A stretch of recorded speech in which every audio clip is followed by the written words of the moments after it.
Compte rendu du Conseil des ministres ordinaire du jeudi 28 décembre 2023.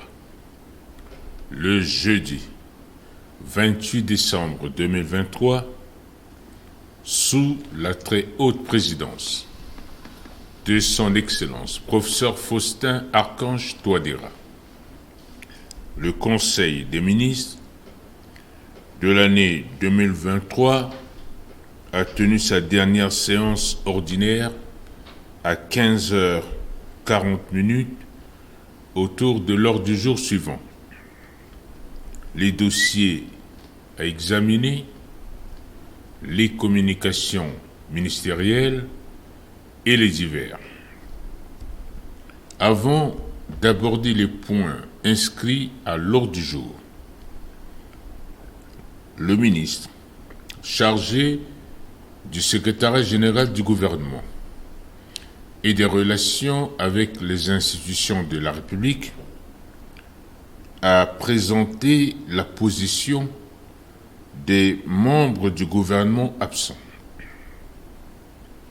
Au titre des dossiers à examiner, le ministre chargé des Finances et du Budget a soumis à l'examen du Conseil la note relative à la participation complémentaire de la République centrafricaine au concours spécial de recrutement des auditeurs de la 8e promotion de l'Institut de l'économie et des finances IEF, pôle régional de formation des régies financières de l'Afrique centrale.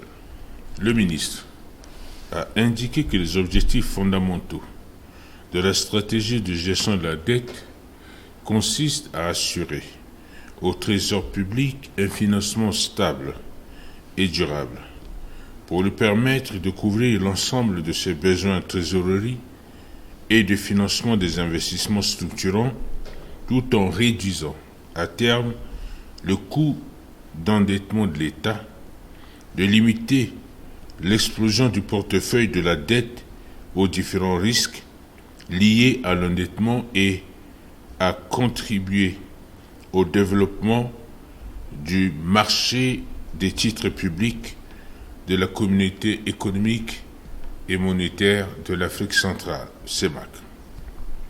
À cet effet, le stock global de la dette publique de notre pays a progressé à 845,6 milliards de francs CFA en 2023 contre 750,5 milliards en 2022, soit une hausse de 14,5% en lien avec la dette intérieure. Le stock de la dette intérieure est passé de 254,7 milliards de francs CFA en 2022 à 354 milliards de francs CFA une année plus tard, soit une augmentation de 39%.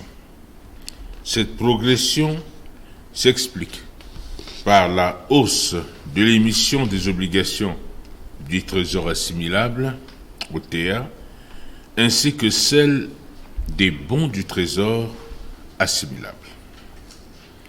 Quant à la dette extérieure, le stock a légèrement progressé pour se situer à 505,8 milliards de francs CFA en 2023 contre 495,9 milliards l'année dernière, soit une hausse de 2%. Le taux d'endettement est de 50,94 milliards. Le taux d'endettement est de 50,94% du produit intérieur brut, encore en dessous du seuil d'endettement de 70% de la norme communautaire dans la zone CEMAC. Toutefois, le ratio de solvabilité, c'est-à-dire le service de la dette sur les recettes budgétaires, s'est dégradé dépassant le seuil fixé par la norme communautaire qui est de 20%. Au regard du volume des ressources budgétaires au service de la dette publique dans la zone CEMAC en général et dans notre pays en particulier, il se pose un problème de validité et de soutenabilité de la dette. Pour mettre en œuvre des stratégies efficaces de gestion de la dette à moyen terme, il est donc nécessaire de procéder à la formation et au renforcement des capacités des cadres et agents de l'État en charge de la question de la dette.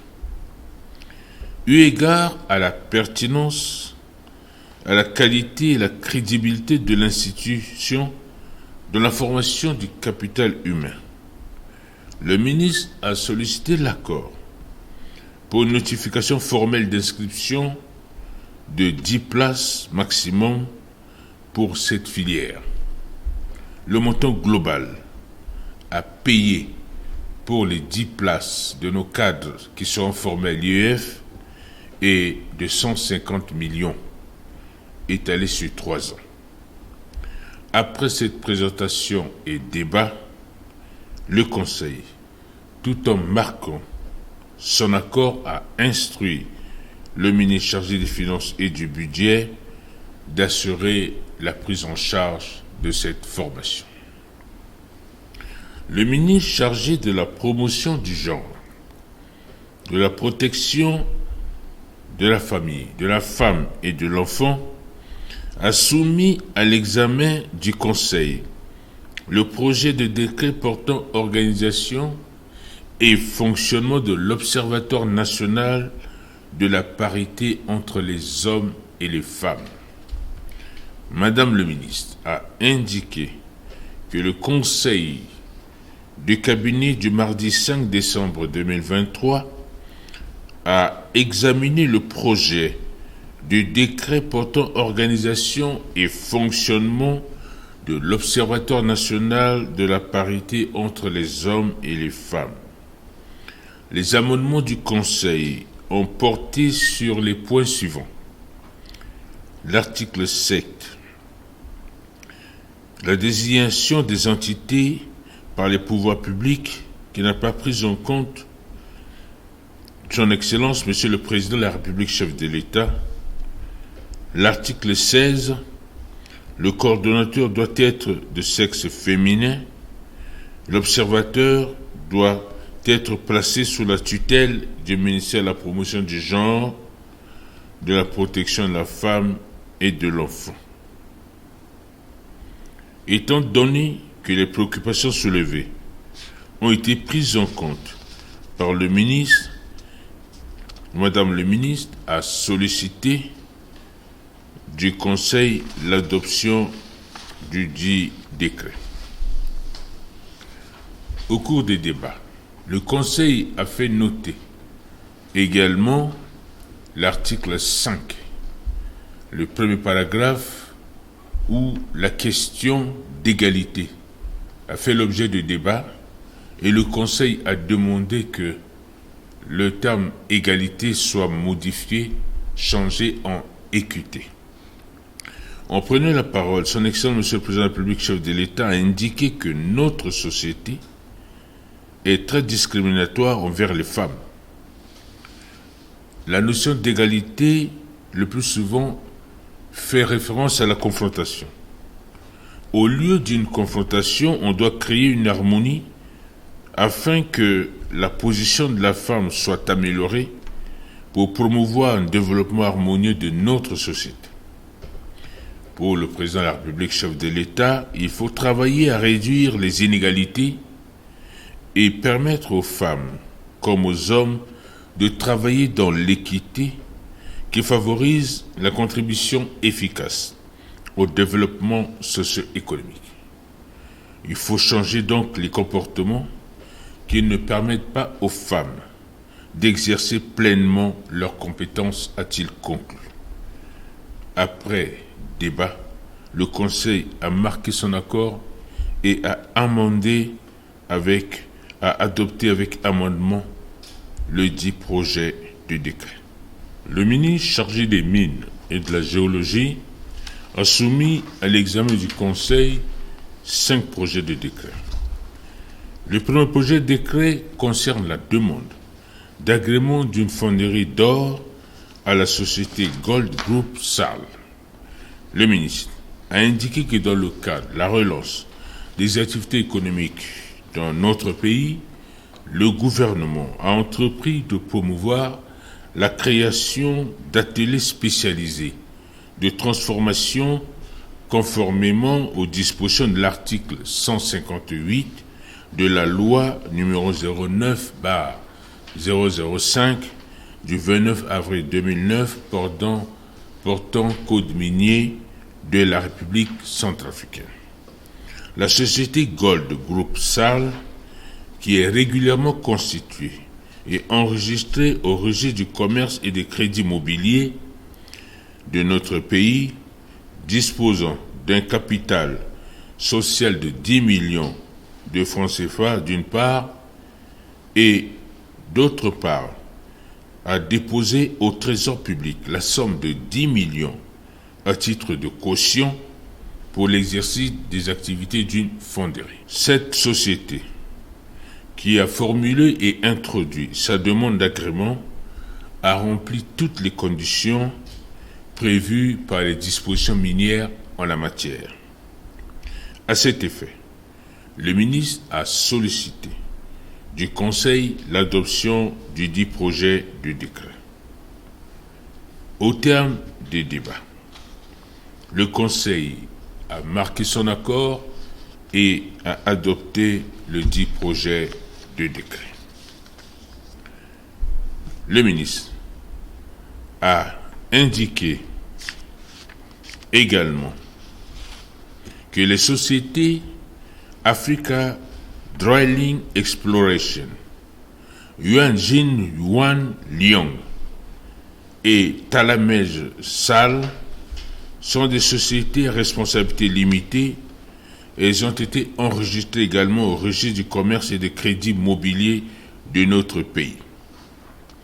À cet effet, ces sociétés sont tenues de réaliser des investissements prévus dans le cahier des charges respectifs, conformément aux dispositions de l'article 14 du décret numéro 09.126 du 30 avril 2009, fixant les conditions d'application de la loi numéro 09.005 du 29 avril 2009 portant code minier en République centrafricaine. Vu que chacune de ces sociétés a satisfait à toutes les conditions requises pour l'obtention de permis de recherche, en s'acquittant des frais exigibles, le ministre a sollicité du Conseil l'adoption des 10 projets de décret. Au terme des débats, le Conseil a marqué son accord et a adopté les 10 projets de décret.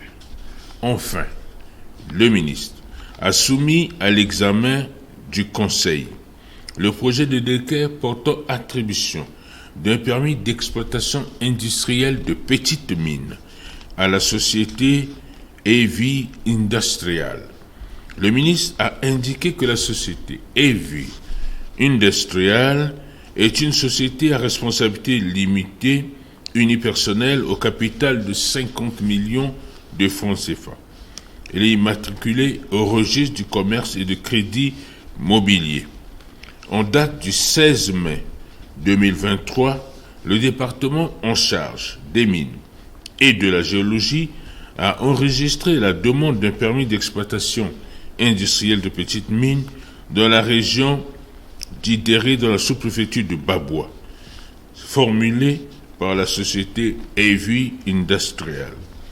L'État centrafricain, représenté par le ministre des Mines et la Géologie, et la société Heavy Industrial ont convenu la signature d'une convention minière conformément aux dispositions de l'article 50 de la loi numéro 09.005 du 29 avril 2009 portant code minier de la République centrafricaine, qui stipule que, lors de la délivrance du titre minier, l'État conclut obligatoirement avec le demandeur une convention minière définissant le régime spécifique des droits et obligations des parties relatifs aux titres miniers et aux investissements à réaliser.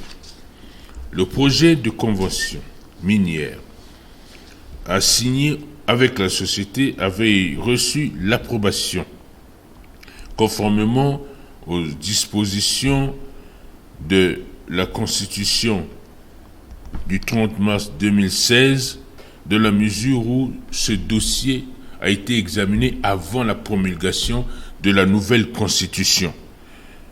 Et cette autorisation a été donnée par décision de l'Assemblée nationale en numéro 235/AN/B/BAN du 29 août 2023, permettant ainsi à ces sociétés de bénéficier de la possibilité d'exploiter conformément aux dispositions à la matière. Ainsi, la convention minière a donc été signée le 5 avril 2023 et prévoit l'octroi à ces sociétés de ce permis d'exploitation industrielle de petites mines. Vu que cette société a satisfait à toutes les conditions requises pour l'obtention du permis d'exploitation de petites mines en s'acquittant des frais afférents exigibles, conformément à la réglementation minière en vigueur, le ministre a sollicité du Conseil l'adoption de ce projet de décret. Après débat, le Conseil a marqué son accord et a adopté le dit projet de décret. Le ministre chargé de l'agriculture et du développement rural a soumis à l'examen du Conseil le projet de décret portant approbation des statuts de l'Institut centrafricain de recherche agronomique ICRA. Le ministre a indiqué que l'Institut centrafricain de recherche agronomique ICRA a été créé par ordonnance numéro 93.004 du 20 avril 1993 et placé sous la tutelle technique du ministère en charge de l'agriculture, comme outil pour la mise en œuvre de la politique du gouvernement en matière de recherche agricole en République centrafricaine. En vue d'adapter la situation de cette institution à l'évolution du cadre légal et institutionnel de notre pays et dans le but de renforcer sa mission et de le redynamiser, le gouvernement a décidé de créer l'ICRA par la loi numéro 22.003 du 11 janvier 2022. L'évolution du cadre légal et institutionnel ainsi que les nouveaux défis de la recherche requièrent la révision des statuts de la dite institution qui ont été validés lors d'un atelier national regroupant toutes les parties prenantes de la recherche-développement dans notre pays. Les statuts de l'ICRA sont désormais mis en conformité avec la loi numéro 20.004 du 13 janvier 2020 portant organisation du cadre institutionnel, juridique et financier applicable aux entreprises et établissements publics, ainsi que le décret numéro 06.157 du 10 mai 2006 portant création et organisation du corps des chercheurs et enseignants-chercheurs. À cet effet, l'ICRA bénéficie désormais des statuts d'un établissement public administratif à caractère scientifique et technologique ayant pour mission la mise en œuvre de la politique nationale en matière de recherche agricole, la coordination et l'animation du système national de recherche agricole. Afin de favoriser le bon fonctionnement de cette institution de recherche, le ministre a sollicité du Conseil l'adoption du dit projet de décret. En prenant la parole, Son Excellence, Monsieur le Président de la République, chef de l'État, en rappelant l'historique de l'ICRA, a indiqué que la Banque mondiale avait financé les programmes de cet institut jusqu'aujourd'hui dans la sous-région. Ces mêmes instituts sont créés dans les différents pays de la sous-région, mais malheureusement dans notre pays. Les moyens mis à disposition par les partenaires n'ont pas été utilisés pour développer la recherche. Par la faute des chercheurs, les fonds mis à leur disposition étaient engloutis dans les dépenses de prestige. La Côte d'Ivoire bénéficie des recherches dans le domaine du café et cacao développées à Boukoko, dans la préfecture de la Lobaye. Nous sommes responsables donc de la déconfiture de cet institut de recherche dans notre pays, a-t-il conclu. Au terme des débats, le Conseil a marqué son accord et a adopté avec amendement le dit projet de décret.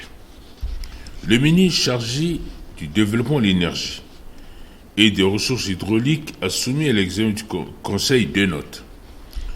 La première note est relative à la reprise de l'importation des produits pétroliers par l'État.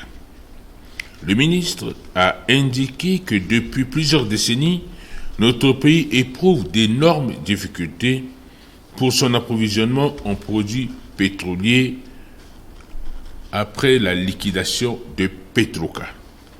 La guerre entre la Fédération de Russie et l'Ukraine a également perturbé le circuit d'approvisionnement des pays africains en général et notre pays en particulier avec des pénuries récurrentes.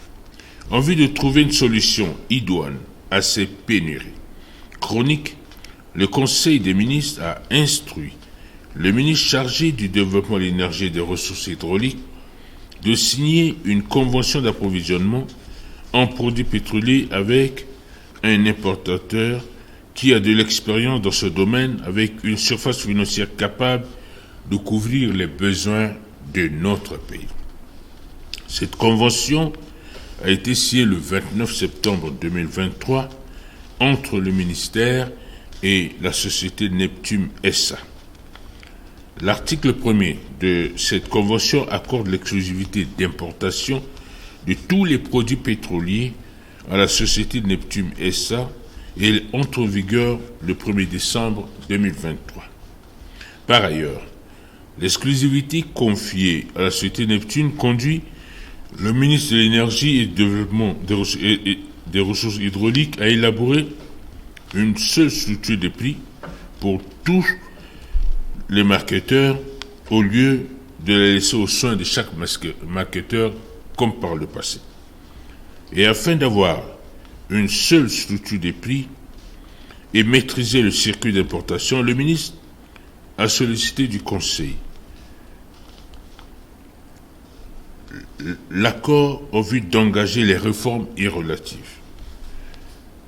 Le président de la République, chef de l'État, en reprenant la parole, a indiqué que cette question est d'une importance stratégique pour l'économie de notre pays.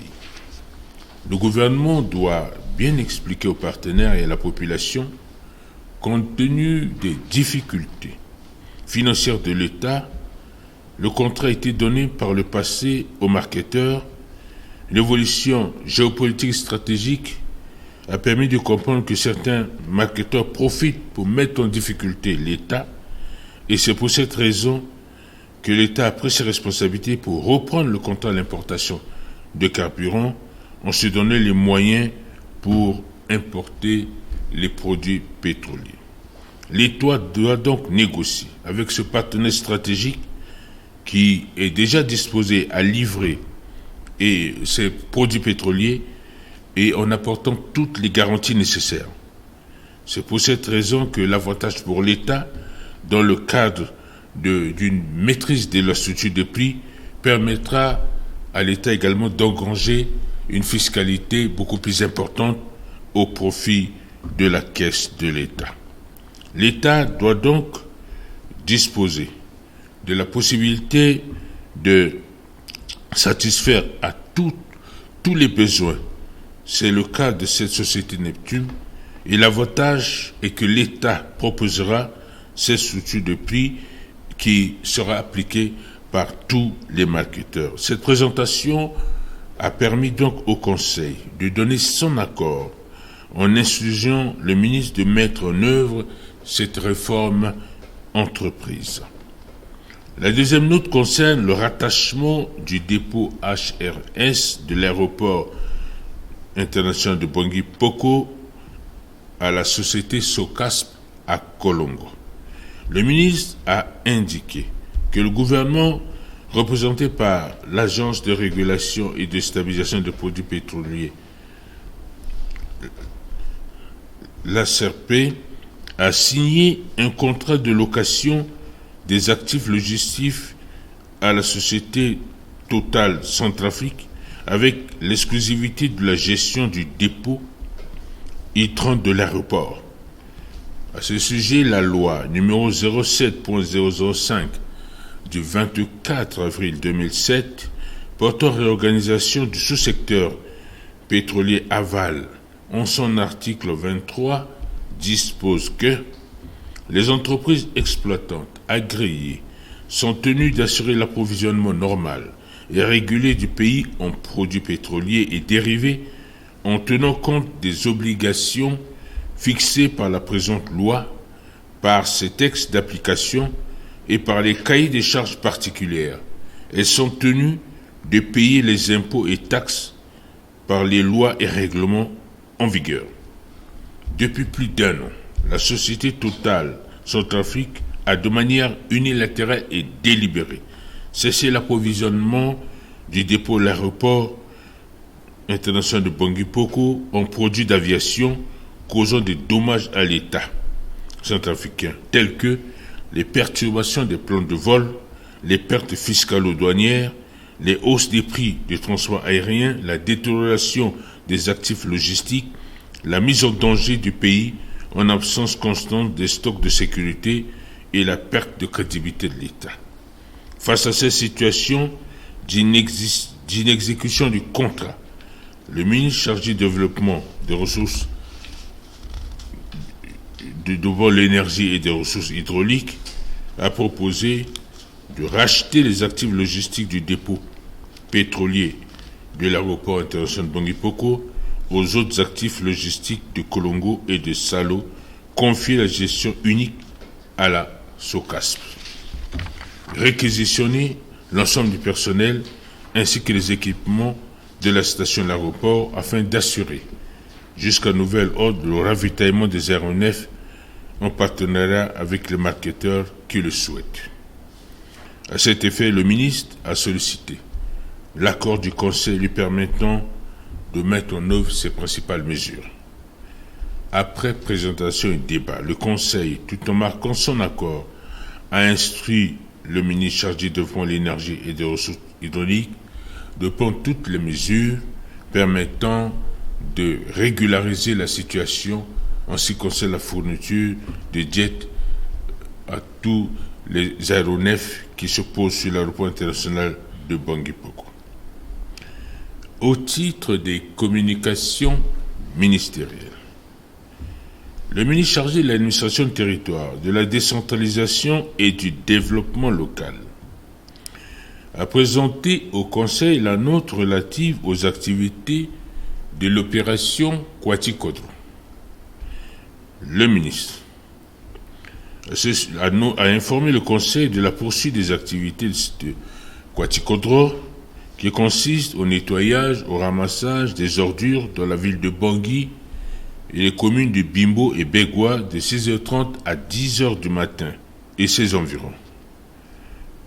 La situation du samedi 23 décembre 2023, le ministre a fait le point des activités de déguerpissement et également des activités de ramassage des ordures dans les arrondissements de Bangui. Il a félicité les ministres sur le terrain qui ont accompagné ces activités ainsi qu'un certain nombre d'unités qui appuient, à savoir la mairie de Bangui, la société Isaka, la direction générale de la protection civile, les comités d'action citoyenne, toutes les associations qui travaillent d'arrache-pied en vue de rendre plus belle la ville de Bangui. Après cette présentation, le Conseil en a pris acte.